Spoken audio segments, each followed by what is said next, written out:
শ্যামনগরের মুলাজট ব্রহ্মময়ী কালীবাড়ি।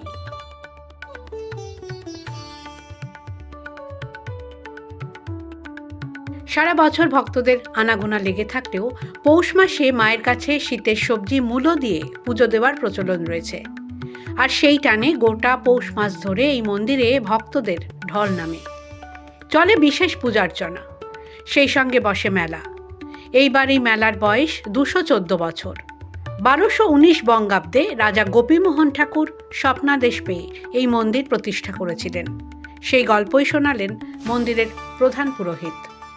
1219 বঙ্গাব্দে রাজা গোপীমোহন ঠাকুর এই মন্দির প্রতিষ্ঠা করেছিলেন। ওনার 9 বছরের এক কন্যা ছিল, নাম ছিল ব্রহ্মময়ী।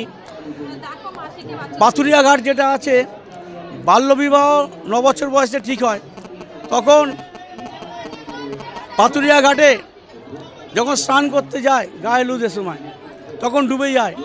তখন গোপীমোহন চারিদিকে যখন কান্নাকাটি বলছে, তখন 3 দিন পর গোপীমোহনকে স্বপ্ন দেন, আমি তোর কাছে মেয়ের রূপে গেছিলাম, মুলাজোরের যেখানে মা আছেন এই জায়গাটা মেনশন করে দিয়েছিলেন, ওখানে গিয়ে খোঁজ জঙ্গলে আমাকে পাবি, তুই আমাকে ওখানে মা রূপে প্রতিষ্ঠা করবি, মন্দির প্রতিষ্ঠা করবি এবং পুজো আশ্রা শুরু করবি। আমি ওখানে খুব কষ্ট হচ্ছে, আমার পুজো আশ্রা হচ্ছে না।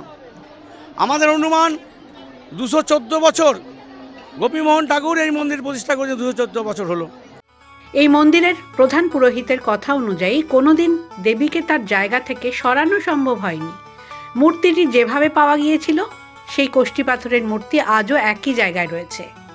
তবে সাধক রামপ্রসাদের গান শোনবার জন্য দেবী নাকি একবার দিক পরিবর্তন করেছিলেন। বহু অলৌকিক কাহিনী রয়েছে মুলাজোরের দেবীকে ঘিরে। আমাদের এখানে পৌষ মাসে একটা বিশেষ পুজো হয় মায়ের, সারা পৌষ মাস জুড়ে। তো আমরা প্রতি বছর পৌষ মাসে আসি পুজো দিতে।